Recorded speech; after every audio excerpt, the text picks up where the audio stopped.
ஹாப்பியா, ஹெல்தியா, ஜாலியா ஒரு life. Lanco Harmonia Pavilion Senior Living Apartments at Sri Perambatoor 2 BHK just 49 lakhs. Call 7717273747. அனைத்திந்திய அண்ணா திராவிட முன்னேற்ற கழகத்தின் பொதுச் செயலாளரும் வருங்கால தமிழக முதல்வருமான எடப்பாடியாரின் சார்பாக அனைவருக்கும் இனிய பொங்கல் நல்வாழ்த்துக்களை பகிர்வது VN சுப்பிரமணியம், உச்சநீதிமன்ற வழக்கறிஞர், அந்தியூர் சட்டமன்ற தொகுதி. உலக தமிழர்கள் அனைவருக்கும் சென்னை கிழக்கு மாவட்ட தலைவர் திரு குமார் மற்றும் ஆன்மீக பிரிவு தலைவர் திரு சிவமயம் முரளிதரன் அவர்களின் பொங்கல் நல்வாழ்த்துக்கள். பொங்கல் பொங்கட்டும், தாமரை மலரட்டும். மக்கள் அனைவருக்கும் வணக்கம். தமிழர்களின் முக்கியமான கொண்டாட்ட நாட்கள்ல நம்ம இருக்கிறோம். இந்த கொண்டாட்டங்கள்ல முக்கியமா கொண்டாடப்பட வேண்டியது யாருன்னு பாத்தீங்கன்னா, இந்த பண்டிகையே விவசாயிகளுக்கானது. அப்படியான அந்த விவசாயிகள் சந்தோஷமா இருக்காங்களா அப்படின்றது தான் இதுல நம்ம பார்க்க போறோம். பொதுவா பொங்கல் அப்படின்னாலே கரும்பு அப்படின்றது எல்லாருக்கும் ஞாபகத்துக்கு வந்துடும். இன்னைக்கு பொதுவாக விவசாயிகள்ல பிரிவு எதுவும் இல்லை. அதுல முக்கியமா நம்ம இன்னைக்கு பார்க்க போறது கரும்பு விவசாயிகளை பத்தி தான் நம்ம பார்க்க போறோம். கரும்பு விவசாயிகளுக்கு என்ன பிரச்சனை அப்படின்னா, நாம எல்லாம் பொங்கல் கொண்டாட்டம் ரெடி ஆகிட்டு இருக்கிற நேரத்துல கடின உழைப்பால இனிப்பான கரும்பை நம்மளுக்கு எல்லாம் கொடுக்கிற அந்த கரும்பு விவசாயிகள் வாழ்க்கை இனிப்பா இருக்குதா அப்படின்றத அங்க ஒரு பெரிய கேள்விக்குறியா இருக்குது. பொதுவா கரும்பு அப்படின்னு பார்த்தோம்னா ரெண்டு வகையா நம்ம எடுத்துக்கலாம். ஏன்னா ஆலைகளுக்கு அனுப்பி சர்க்கரை உற்பத்தி பண்றதுக்கான கரும்பு அப்படின்னு ஒன்று இருக்கு. இன்னொன்று பொங்கல் பண்டிகையில நம்ம எல்லாரும் பொங்கல்ல வச்சு கொண்டாடுற கரும்புன்றது செங்கரும்புன்னு சொல்றோம். இதுல ரெண்டு வகையிலுமே விவசாயிகள் பாதிக்கப்பட்டு இருக்கிறாங்க அப்படின்றதான் ஒரு பெரிய சோகமான நிகழ்வா இருக்கு. விவசாயிகள் என்ன கேட்குறாங்க அப்படின்னா அதிகப்படியாவோ இல்லை இவங்க ஒரு அமௌண்ட்டை ஃபிக்ஸ் பண்ணியே கேட்கல. இன்னைக்கு தமிழகத்தை ஆண்டு கொண்டு இருக்கிற திமுக அரசாங்கம் 2021 தேர்தல் அறிக்கையில் என்ன சொன்னாங்களோ அதையாவது செய்யுங்க அப்படின்றதான் கரும்பு விவசாயிகளின் கோரிக்கையா இருக்குது. அப்படி என்ன 2021 இன்று தமிழகத்தை ஆண்டு கொண்டு இருக்கிற திமுக அரசு தேர்தல் அறிக்கையில என்ன சொல்லியிருக்காங்க அப்படின்னு பார்த்தோம்னா, ஒரு டன்னுக்கு 4000 அப்படின்னு சொல்லி ஒரு அமௌண்ட் ஃபிக்ஸ் பண்றாங்க. அதாவது அதை எப்படி சொல்றாங்க, ஸ்டேட் அட்வைசரி பிரைஸ், மாநில பரிந்துரை விலை. அது ஒரு டன்னுக்கு 4000 தரோம் அப்படின்னு சொல்லி அந்த தேர்தல் வாக்குறுதியில இருக்குது. இன்னைக்கு அவங்க கொடுக்கிற தொகை எவ்வளவு இருக்குது அப்படின்னு பாத்தீங்கன்னா 3500 ரூபா அப்படின்னு சொல்றாங்க. இந்த 3500 ரூபான்றது மத்திய அரசு, இப்ப மாநில அரசு ஒரு மினிமம் ஸ்கேல் ஒரு பிரைஸ் ஃபிக்ஸ் பண்ற மாதிரி மத்திய அரசு ஒரு விலையை நிர்ணயம் பண்றாங்க.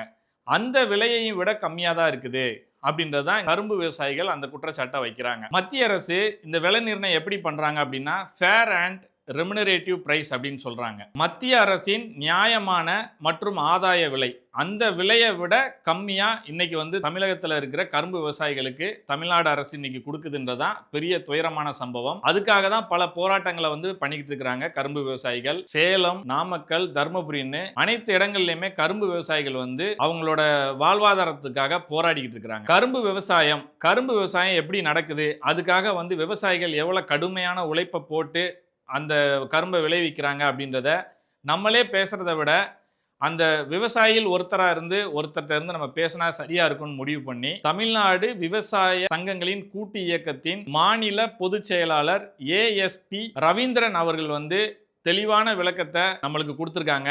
அது என்னன்றதை முதல்ல நம்ம கேட்டுட்டு வந்துட்டோம்னா, அதுக்கப்புறம் ஏன்னா நம்ம சொல்றதை விட அவர் வாயால் அதை கேட்கும்போது இன்னும் சரியா இருக்குது. அதை ஃபர்ஸ்ட் நம்ம கேட்டுடலாம். கரும்பு விவசாயம் என்பது ஒரு தேசிய அளவுல ஒரு மிகப்பெரிய பண பொருளாதார பயிர். தெற்காசியாவிலேயே முதலா கரும்பு உற்பத்தி செய்த மாநிலம் தமிழ்நாடு. கரும்பு உற்பத்தி செய்த மாவட்டம் கடலூர். அங்குதான் முதல்ல சர்க்கரை ஆலையும் நிறுவப்பட்டது. தற்பொழுது கரும்பு உற்பத்தி என்பது ஒரு நீண்ட நெடிய பணப்பயிராக இருந்த 12 மாத கால பயிர். இதுல 12 மாதத்திற்கு ஒரு அறுவடை செய்து மீண்டும் மருதாம்பு என்கிற வகையில் ஒரு 10 மாதத்தில் அறுவடை செய்யலாம். ஒரு முறை நீங்க கரும்பை புள்ளிய நடவு பண்ணிட்டீங்கன்னா 12 மாதத்துல ஒரு அறுவடை. அதுல ஒரு ஏக்கருக்கு 50 முதல் 60 டன் கரும்பு கிடைக்கும். அதுக்கு அடுத்தபடியா அந்த மருதாம்புங்கிற வகையில மீண்டும் துளிர் விட்டு வளரக்கூடிய வகையில ஒரு 10 மாதத்துல அதை அறுவடை செய்யலாம். ஆக 2 அறுவடை செய்யக்கூடிய வாய்ப்பு உள்ள பணப்பயிர் கரும்பு. இதுல கரும்பை பொறுத்தளவு முக்கியமா 22 மாதம் பயிர் இருக்கக்கூடிய சூழல் இருந்தா கூட முதல் 12 மாதங்களுக்கு ஆகக்கூடிய செலவு என்பது ஒரு 75,000 ரூபாயிலிருந்து 80,000 ரூபாய் ஆகும். ஒரு ஏக்கருக்கு. இரண்டாவது 10 மாத கால பருவத்துல 40 ரூபாய் அதிகபட்ச செலவாகும். இப்போ நீங்க முதல் அறுவடையின் போது 50 முதல் 60 டன் எடுப்பாங்க, விவசாயிகள் அறுவடை பண்ணுவாங்க. சரிங்க சார். இதுல கடந்த காலங்கள்ல பல்வேறு குளறுபடிகள் இருந்தாலும் கூட நடப்பாண்டு மத்திய அரசு ஒரு சமீப ஆண்டுல மத்திய அரசு எம்எஸ்பி தான் ரெடி இது பண்ணுவோம், அறிவிப்பாங்க. மேக்சிமம் ரீட்டைல் பிரைஸ் அப்படிதான் அறிவிப்பாங்க.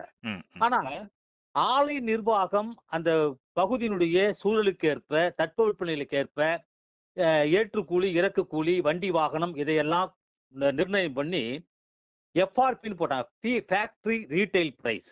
அதாவது ஆலையினுடைய நியாயமான மற்றும் லாபகரமான விலைன்னு கொண்டு வந்தாங்க.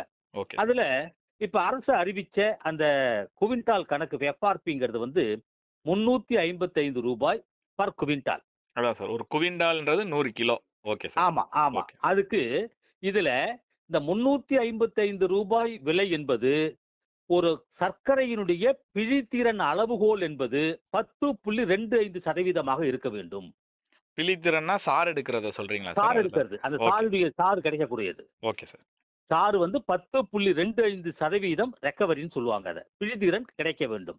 சரிங்க சார். ஆனால் இந்தியாவுல பெரும்பாலான மாநிலங்களில் அது போன்ற பிழிதிறன் உள்ள கரும்புகள் கிடையாது. குறிப்பா தமிழ்நாட்டுல முற்றிலும் அது கிடையாது. எவ்வளவு இருக்கும் சார்? ஒரு 25%, 30% தான் அந்த மாதிரி. அதுக்கு காரணம் என்ன அப்படின்னா, மண்ணினுடைய தன்மை, தட்பவெப்பநிலை எல்லாமே சரியா இருந்தா தான், அதுவும் குறிப்பா மேம்படுத்தப்பட்ட ரகங்களின் விதைகள் மட்டுமே அது பிழிதிறன் அதிகமாக இருக்கும்.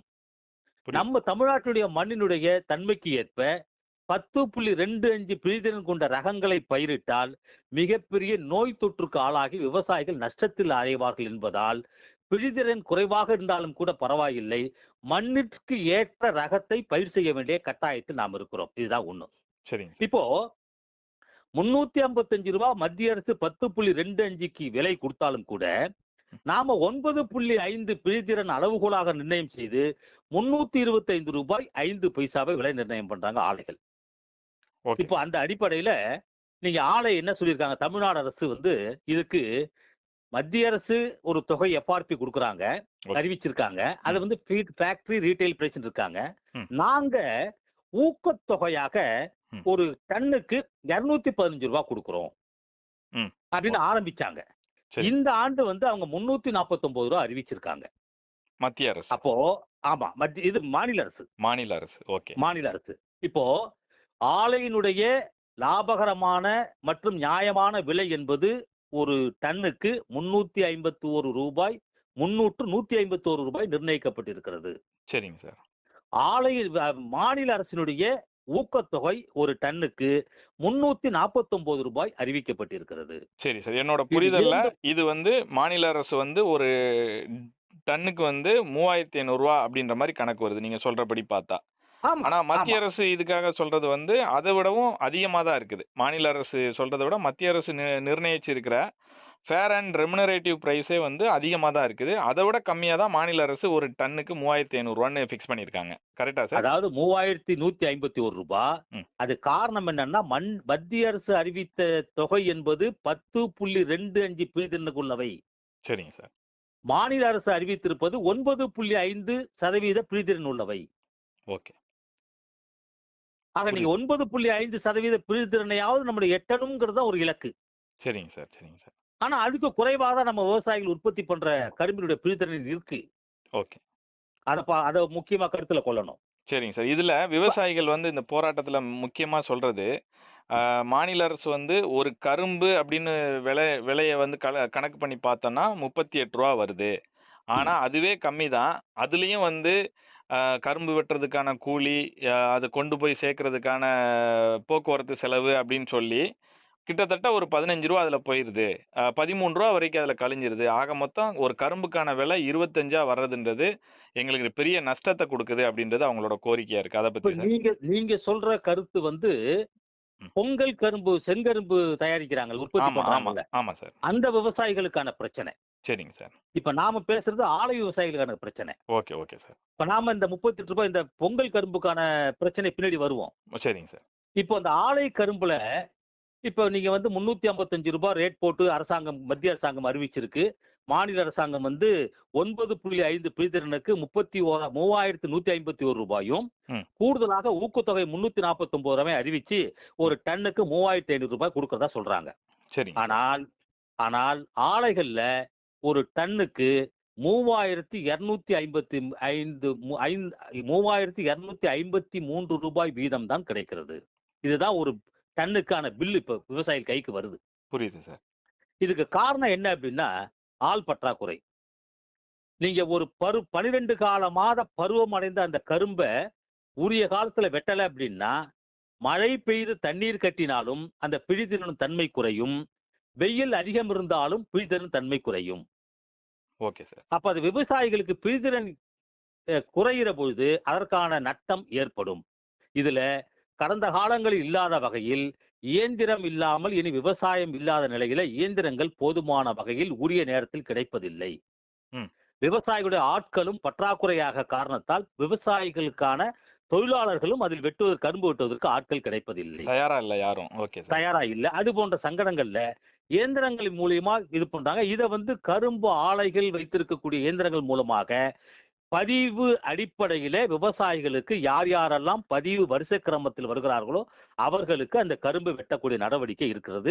இது ஒரு பக்கம். இதுல ஆலை கரும்புகள்ல ஓரளவு மிகப்பெரிய லாபம் கிடைக்க வேண்டுமானால் எல்லா பணிகளும் சங்கிலி தொடர் நடவடிக்கையாக இருக்க வேண்டும். அது இருந்தால் மட்டுமே ஆலை மூலமாக கரும்பு உற்பத்தி செய்த விவசாயிகளுக்கு மிகப்பெரிய வருவாய் ஈட்ட முடியும். ஆனால் ஆலைகளுக்கு நிறைய வருமானம் இருக்கானா இருக்கு.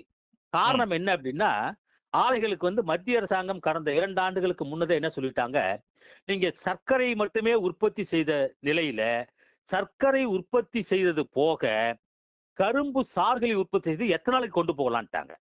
சரிங்க சார். ஓகே. பெட்ரோல்ல கலக்கிறதுக்காக 5% அறிவிச்சாங்க, அப்புறம் 7% அறிவிச்சாங்க, அடுத்தது 12.5% அறிவிச்சாங்க. இப்ப 20% வரை பெட்ரோல்ல எத்தனாலை கலப்படம் செய்வதற்கு மத்திய அரசாங்கம் அறிவித்த காரணத்தினால் தேவைக்கு ஏற்ப பெட்ரோலில் கலப்பதற்கான எத்தனால் தேவையை பூர்த்தி செய்வதற்கு ஒவ்வொரு ஆலைகளும் கரும்பு சக்கையிலிருந்து நீங்கள் சர்க்கரையை உற்பத்தி செய்கிறோளோ இல்லையோ எத்தனால் தயாரிப்பதற்கான நடைமுறையை உருவாக்குவதற்கு அனுமதி அளித்திருக்கிறார்கள்.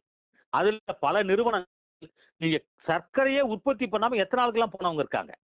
புரியுது சார். நேரடியாக கரும்பு பாகு உற்பத்தி பண்ணி அதுல இருந்து எத்தனால் எடுக்கிறதுலாம் உற்பத்தி பண்றாங்க. அந்த வகையில் அவங்களுக்கு மிகப்பெரிய லாபம் இருக்கிறது. ஆனால் அந்த லாபத்திலிருந்து விவசாயிகளுக்கு எந்த பலனும் கிடையாது. Okay sir. அது வந்து அந்த ஆலையை நடத்துறவங்களுக்கான வருமானம். Okay sir. ஆமா.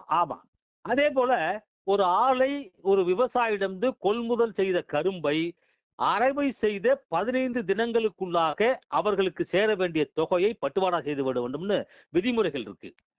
அதையும் ஆலைகள் பின்பற்றுவது கிடையாது. நிலுவை, அதாவது கொடுக்கப்பட வேண்டிய தொகை நிலுவையில வைக்கிறாங்க. ஆமா, அவங்க வந்து வேற காரணங்களை சொல்லி அவங்க வந்து அதாவது பண பரிமாற்றத்திற்கு தேவையான அவங்களுடைய ஆதாயத்திற்கான தேவைகளை பூர்த்தி செய்துக்கிட்டு தான் அப்புறம் விவசாயிகள் கொடுப்பாங்க. அந்த வகையில ஒரு மிகப்பெரிய தொய்வு இது.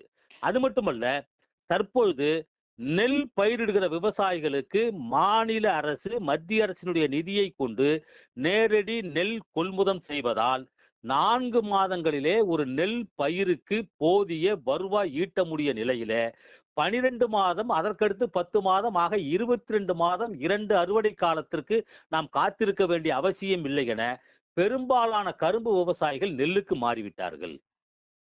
கரும்பு விவசாயம் பண்ண தயாரா இல்ல இன்னைக்கு இருக்க சூழல். தயாரா இல்ல. நீங்க 12 அப்புறம் ஒரு அறுவடை 10 மாதம் 22 மாதங்களுக்கு 2 வருவாய் ஈட்டுவதற்கு பதிலாக 4 மாதங்களிலே நெல்லுக்கான முழு வருவாய் கிடைக்கிற பொழுது அந்த 22 மாதங்களுக்கு கிட்டத்தட்ட 5 முறை நெல்லை அறுவடை செய்து விற்பனை செய்யலாம்ங்கிற முடிவுக்கு வந்ததால ஒரு அபரிதமான வருவாய் கிடைப்பதாக கருதி விவசாயிகள் கரும்பு விவசாயத்தை விட்டு வெளியே வந்து விட்டார்கள். பொதுவா கரும்பு ஆலைகள் தமிழ்நாட்டுல 14, எனக்கு தெரிஞ்ச 14 ஆலைகள் அரசு நிறுவனமாவே இருக்கிறாங்க. 2 பப்ளிக் செக்டர் அதுலன்னு வச்சுக்கீங்களேன். அவங்களும் 45 ஆலைகள் இருக்கு. 2 பொதுத்துறை நிறுவனங்கள், சரிங்க, 16 கூட்டுறவு நிறுவனங்கள், மற்றதை தனியார் நிறுவனங்கள். இந்த 16ல 14 இயங்குது. சரிங்க சார். இதுதான் இப்ப செயல்பாட்டுல இருக்கு. இது எல்லாமே பெரும்பாலான அளவில் தனியார் நிறுவனங்கள் சிறப்பாக செயல்படுவது போல பொதுத்துறையோ கூட்டுறவு ஆலைகளோ இயங்குவது இல்லை. இதுல வந்து தனியார் நிறுவனங்கள் இன்னொரு பெரிய விஷயம் என்ன பண்ணுவாங்கன்னா, அதாவது பதிவின் அடிப்படையில கரும்பை உற்பத்தி செய்த நிலை மாறி யார் வேண்டுமானாலும் எங்க வேண்டுமானாலும் கரும்பை கொள்முதல் பண்ணலாம், விற்பனை பண்ணலாங்கிற நிலைமைக்கு கொண்டு வந்துட்டாங்க. Okay okay sir. அப்ப ஒரு டன்னுக்கு ஒரு அரிசி தமிழ்நாடு அரசு அறிவித்த ஒரு டன்னுக்கான நியாயமான மற்றும் லாபகரமான விலை 3151, கூடுதலாக 349 ஊக்குத்தொகை, ஆக 3500 என்று நிர்ணயித்த நிலையில தனியார் ஆலைகள் நீங்க எங்களுக்கு நேரடியாக கூறிய 4000 ரூபாய் தரேன்னு சொல்லி அவன் கேட்டு வாங்கிக்கிறான். புரியுது சார். அப்போ ஒரு காம்படிஷன் உருவாக்குறான். அப்போ வந்து பதிவு செய்யாத விவசாயிகள் கரும்பை பதிவு செய்ய வேண்டிய கட்டாயம் இருந்தும் அது பதிவு செய்யாமலே உங்களுக்கு தருகிறேன் என்று சொல்லி வேறொரு விற்பனை செய்கிற வகையில் அவர்கள் கூடுதல் வருவாய் ஈட்ட முற்படுகிறார்கள். புரியுது சார். இதுல முக்கியமா நான் கேட்க நினைச்ச ஒரு கேள்வி இருக்கு சார். ஏன்னா 2021 இன்னைக்கு தமிழ்நாட்டுல ஆளும் அரசு வந்து ஒரு வாக்குறுதி கொடுக்குறாங்க. அதாவது ஸ்டேட் அட்வைசரி பிரைஸ்ன்னு சொல்லி மாநில பரிந்துரை விலையை வந்து ஒரு டன்னுக்கு வந்து 4000 நாங்க தருவோம் அப்படின்னு சொல்றாங்க. அதை தான் இன்னைக்கு விவசாயிகள் கேட்குறாங்க. அதையும் அவங்க கொடுக்க முடியாம 3500 அது இருக்குது. அதுவும் நான் ஏற்கனவே சொன்னது மாதிரி அந்த செலவுகள்லாம் போக ஒரு கரும்புக்கு 25 ரூபா தான் கிடைக்குது அப்படின்றது தான் அந்த வாக்குறுதி என்னாச்சுன்றது தான் அந்த போராட்டத்தோட மைய கருவா இருக்கு சார். இல்ல, நீங்க அவங்க கொடுத்த வாக்குறுதியை பெரும்பாலும் நிறைவேற்ற இல்ல விவசாயிகளை பொறுத்தளவு. அவங்க வந்து கரும்புக்கு வந்து நாங்க 4000 ரூபாய் கொடுக்கணும்னு சொன்னாங்க. ஆனா இதுவரையும் அந்த 4000 ரூபாய் எட்டவே இல்லை. ஆனால் ஆலைகள் அதாவது கூட்டுறவு ஆலைகளுக்கு செல்லக்கூடிய கரும்பை மடைமாற்றி தனியார் ஆலைகள் கூடுதலா விலை கொடுத்து வாங்குறதால ஒரு 4000 ரூபாய் கிடைக்குது. சரிங்க சார், சரிங்க சார். ஓகே, இதுதான் விஷயம். ஆனால் அரசாங்கம் ஸ்டேட் அட்வைசிங் பிரைஸ் அறிவிக்காம அவங்க இன்சென்டிவா கொடுக்குறாங்க, ஊக்கத்தொகையா கொடுத்துறாங்க. புரியுது சார். ஓகே, 349 ரூபாய். அவங்க தன்னுடைய பாரத்தை குறைச்சிக்கிட்டாங்க, அவ்வளவுதான். முழுமையா அவங்க அதுல வந்து அதுல இருந்து விலகிட்டாங்க. அது ஒரு பெரிய விஷயம்.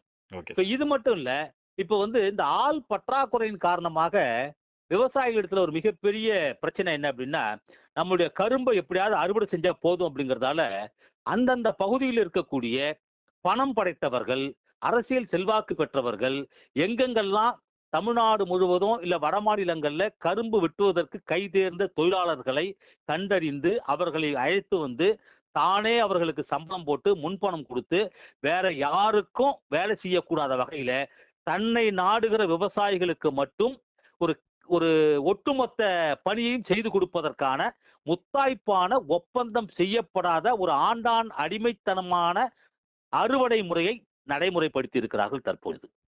Okay okay sir. ஓகே, இதனுடைய விளைவு என்னன்னா, விவசாயிகள் தொழிலாளர்கள் நேரடியாக சந்தித்து அவர்களை அழைத்து எங்களுக்கு கரும்பு வெட்டி கொடுங்க, உங்களுக்கு டன்னுக்கு அரசாங்கம் ஆலை நிர்வாகம் இவ்வளவு அறிவிக்குது, இதை கொடுப்பாங்க, நாங்க கூடுதலா கொடுக்குறோம்னு சொல்ற நிலை மாறி இப்போ ஒரு பணம் படைத்தவர்கள் அவர்கள் அடையாளம் கண்டு அவர்களுக்கு 1 லட்சம் ரூபாய் ஒரு குடும்பத்துக்குன்னு முன்பணம் கொடுத்து நீங்க வேற யாருக்கும் வேலைக்கு போக கூடாது, நாங்க சொல்றவங்களுக்கு மட்டும்தான் நீங்க அறுவடைக்கு செய்யணும், வேலை செய்யணும்னு சொல்லி அவங்கள வந்து ஒரு தனி கொத்தடிமை மாதிரி வச்சுக்கிட்டு எந்தெந்த விவசாயிகள் தங்களை நாடுகிறார்களோ அந்த விவசாயிகளுக்கு அறுவடை செய்து அதை ஏற்றி ஆலைக்கு கொண்டு சென்று அதை தன்னுடைய பெயரிலேயே அந்த ஆலையிலே கொள்முதல் செய்ய வைத்து அந்த கணக்கை தன்னுடைய கணக்காக கொண்டு வந்து அந்த கணக்கிலே வங்கியில் இருந்த வரவு தன்னுடைய கணக்குக்கு வர வைத்து அதில் இவ்வளவு செலவாகியது, இவ்வளவு ஏற்றுக்கூலி இறக்கு கூலி ஆலை இவ்வளவு கொடுத்தது, நாங்கள் உங்களுக்கு சேவை செய்த வகையில் இவ்வளவு தொகை என பிடித்தம் செய்து கொண்டு மீதி தொகையை கொடுக்கக்கூடிய நடைமுறை தற்போது கரும்பில் இருக்கிறது.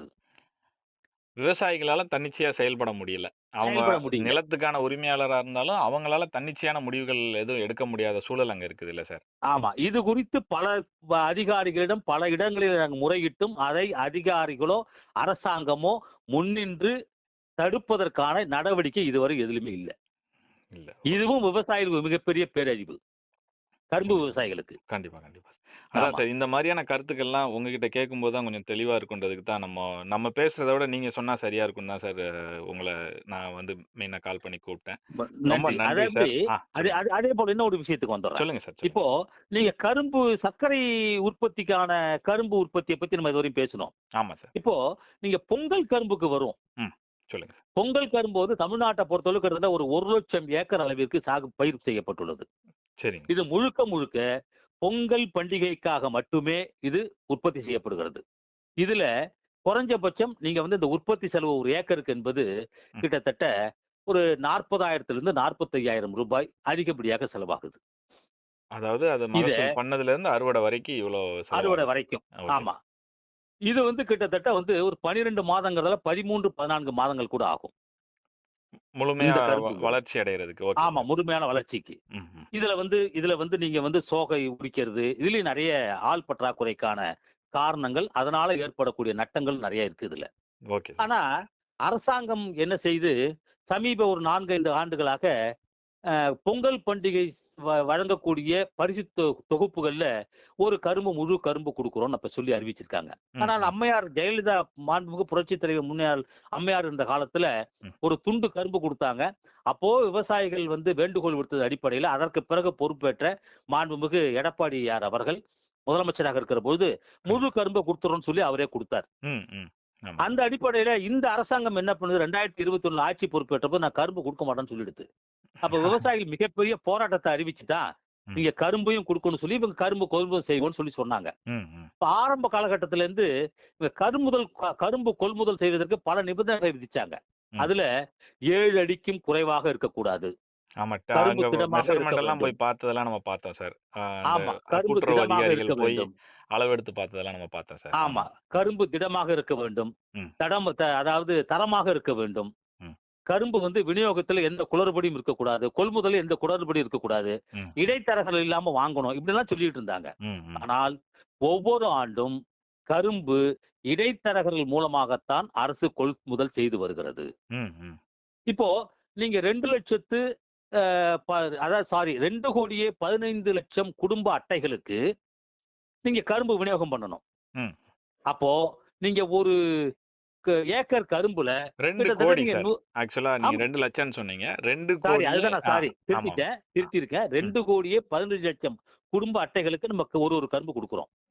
ஓகே. நாங்க கூட விவசாயிகள் என்ன பண்ணோம், நீங்க 2,15,00,000 கரும்பு தான் நீங்க கொள்முதல் பண்ண போறீங்க. ம். இது அதிகபட்சம் ஒரு 50, 60 ஏக்கர்ல இது கிடைச்சிரும். ம், ம். ஆனால் ஒரு 100 ஏக்கர்ல கிடைக்கும், இல்ல ஒரு 1000 ஏக்கர்ல கிடைக்கும். ம். எஞ்சியுள்ள விவசாயிகளுடைய கரும்பையும் கொள்முதல் செய்யணும்னா நீங்க 2 ஏன் கொடுக்க கூடாதுன்னு கேட்டோம். ம், ம். அது அரசாங்கத்துல அது எங்களுக்கு நிறைய பண பற்றாக்குறை இருக்கு, நிதி நெருக்கடி இருக்கு, ம், ம். ஒண்ணுதான் கொடுக்க முடியும் அப்படின்னாங்க. ம். சரி, நம்ம அதை ஏத்துக்கிட்டோம். ஓரளவு விவசாயிகள் அதை சிலர் பலனடைஞ்சாங்க, சிலர் பலனடையல. ம். ஆனால் இதுலயும் இதை நீங்க இயந்திரங்களை கொண்டு எடுக்க முடியாது. இந்த கரும்பை ம், ம். ஆட்கள் மூலியமாக இந்த எடுத்தாகணும். கரும்பை வெட்டி எடுக்க முடியும். ம், ம். அதை வெட்ட முடியாது, புடுங்கணும், ஆ, வேரோட பார்த்திருக்கேன் புடுங்கணும் இந்த சார். ஆமா, கரும்பை. ஆமா. வேரோட ஆமா, புடுங்கணும். ஆமா. பிடுங்கி அதை 20 கட்டா கட்டி அதை 100 கட்டையும் ஒரு லாரியில ஏத்துவாங்க. ஒரு இது கெட்டுக்கு விவசாயிகளுக்கு 20 கரும்பு. ஒரு 20 கரும்பு. ஓகே ஆமா, சார்.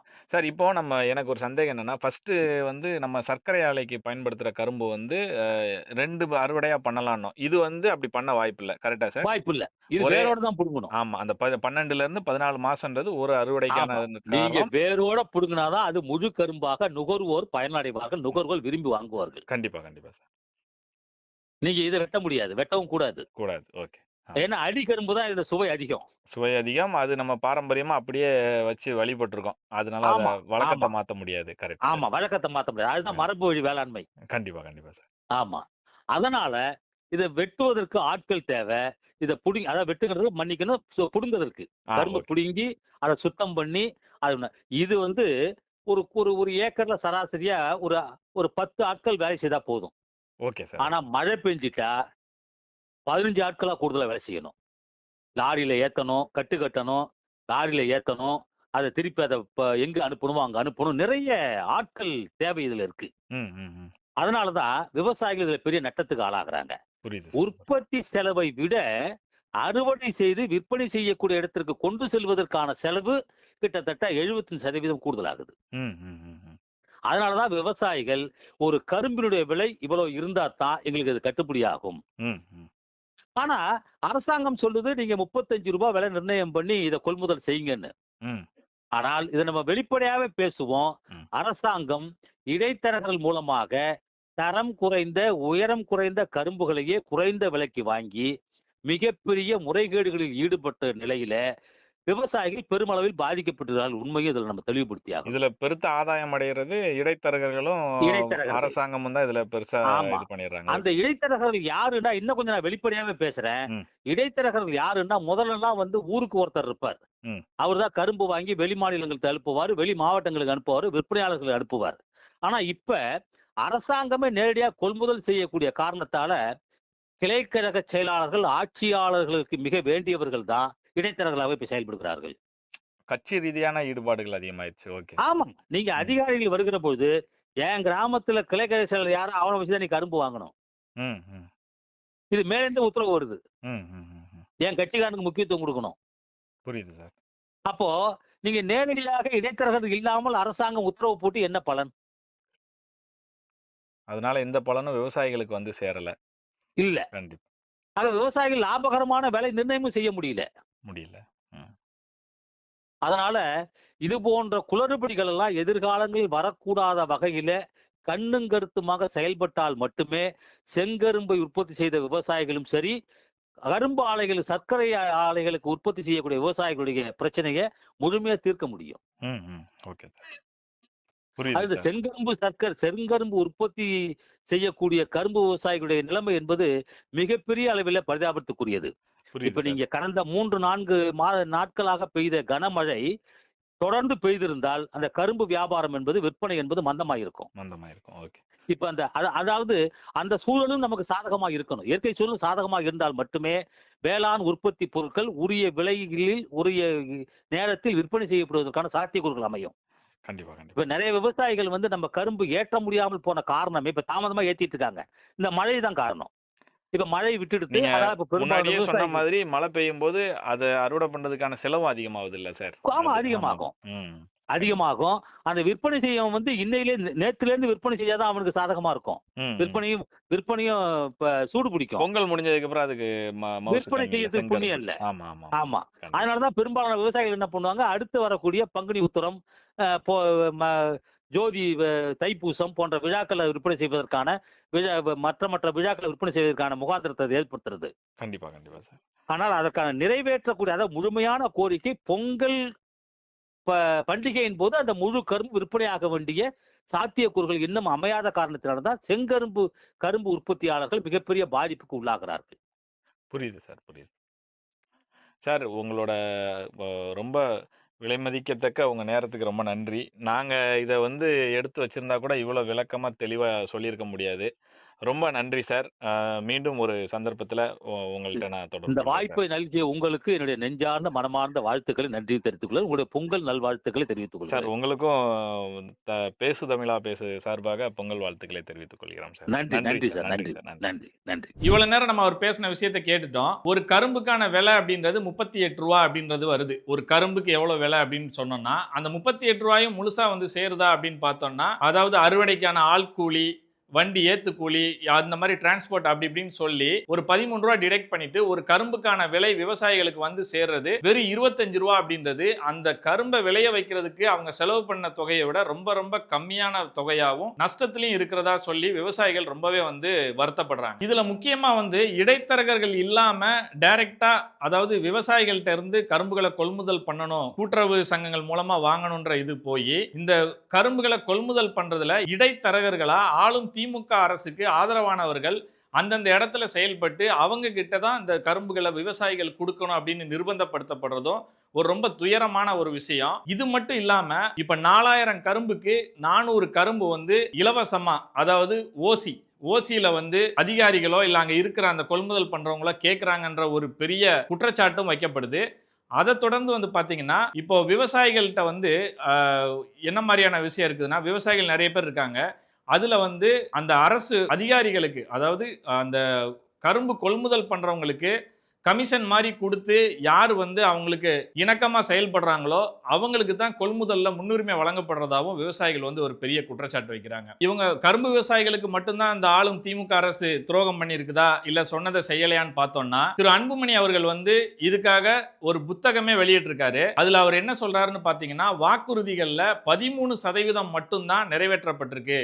அதாவது 505 வாக்குறுதிகள் அவங்க சொல்லியிருந்தாங்க. அதுல வெறும் 13% வாக்குறுதிகள் தான் நிறைவேற்றப்பட்டிருக்குன்னு சொல்றாரு. அந்த 13%ன்றது 66 வாக்குறுதிகள் முழுமையா நிறைவேற்றி இருக்கிறதாகவும் 66 வாக்குறுதிகள் நடைமுறையில் இருக்கிறதாகவும், அதாவது முழுமை பெறல, இப்பதான் வந்து அது இனிஷியேட் பண்ணி கொஞ்சம் கொஞ்சமா பண்ணிட்டு இருக்கிறதாகவும், 370க்கும் அதிகமான வாக்குறுதிகள் என்னன்னு கூட அவங்க எடுத்து பார்க்கல. இப்ப வரைக்கும் அதை நிறைவேற்றவே இல்லை அப்படின்ற உண்மையை அந்த புத்தகத்துல ரொம்ப தெளிவா எடுத்து வச்சிருக்கிறாங்க. இந்த பொங்கல் பண்டிகையில சந்தையில வந்து நம்ம இப்போ 2 கோடிக்கும் அதிகமான நியாய விலை கடை அட்டைதாரர்களுக்கு வந்து கரும்பு வழங்குறாங்க. அது இல்லாம அது ஒரு கரும்பு ஒரு குடும்பத்துக்கு போதுமானதா இருக்காது இல்லையா? அது இல்லாம நம்ம சந்தையில போய் கரும்பு வாங்கலான்னு போனோம்னா அங்க நம்ம வாங்குற ஒரு கரும்போட விலையும் 40 ரூபா 50 ரூபான்னு சொல்லி ரொம்ப அதிகப்படியான விலையில விற்கும் போது அது அவ்வளவு கடின உழைப்புல உற்பத்தி பண்ண விவசாயிகளுக்கு அந்த லாபம் போய் சேரல அப்படின்றதான் வந்து ரொம்ப வருத்தமான விஷயமா இருக்குது. இந்த கரும்பு உற்பத்தி அப்படின்றது பாத்தீங்கன்னா இன்னைக்கு நம்ம நடவு பண்ணி நாளைக்கு பண்ற விஷயம் இல்லை. 10ல இருந்து 13 மாதம், சில கரும்புகள் செங்கரும்புகள் எல்லாம் 14 மாதங்கள் வரைக்கும் டைம் எடுத்து அவ்வளோ கடின உழைப்புல கரும்பை உற்பத்தி பண்ணி நம்மளோட பொங்கல் கொண்டாட்டத்தை இனிப்பாக்குற விவசாயிகள் வாழ்க்கையில சந்தோஷமா இருக்காங்களா அப்படின்றது ஒரு பெரிய கேள்விக்குறியா இருக்குது. வருகிற 2026 சட்டமன்ற தேர்தலில் ஆளும் திமுக அரசுக்கு விவசாயிகளுடன் சேர்ந்து அனைத்து மக்களும் பாடம் புகட்டுவார்கள் அப்படின்றது உறுதி. நன்றி. உலக தமிழ் சொந்தங்களுக்கு வணக்கம். நான் ராஜவேல் நாகராஜன். பேசு தமிழா பேசு வலையொலியுடைய வளர்ச்சிக்கு நீங்களும் உறுதுணையாக இருக்கணும்னு நினச்சிங்கன்னா இந்த வீடியோடைய டிஸ்கிரிப்ஷனில் இருக்கக்கூடிய ரேசர் பே லிங்கை கிளிக் பண்ணுங்கள்.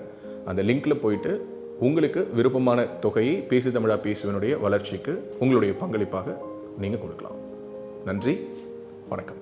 பேசு தமிழா பேசு சேனலுக்கு ஆதரவு தந்து கொண்டு இருக்கக்கூடிய பார்வையாளர்களுக்கு வணக்கம். அரசியல் ஆன்மீகம்னு மட்டும் இல்லாம இப்போ ஹெல்த்லயும் நம்ம வந்தாச்சு. ஹெல்த் சம்பந்தமான பிரச்சனைகளுக்கும், ஹெல்த் டிப்ஸுக்கும், ஹெல்த் கேருக்கும், இல்ல ஹெல்த் பத்தி ஏதாவது தெரிஞ்சுக்கணும் அப்படின்னு நினைச்சீங்கன்னா ஹெல்த் குரு சேனல் கண்டிப்பா உங்களுக்கு யூஸ்ஃபுல்லா இருக்கும். பேசு தமிழா பேசு சேனலுக்கு கொடுக்கக்கூடிய இதே சப்போர்ட்டை ஹெல்த் குரு யூடியூப் சேனலுக்கும் கொடுத்து அந்த சேனலை சப்ஸ்கிரைப் பண்ணி உங்க நண்பர்களுக்கு ஷேர் பண்ணும்படி கேட்டுக்கிறோம். நம்ம ஹெல்த் குரு சேனலோட லிங்கை டிஸ்கிரிப்ஷன்ல தரோம், மறக்காம செக் பண்ணி பாருங்க.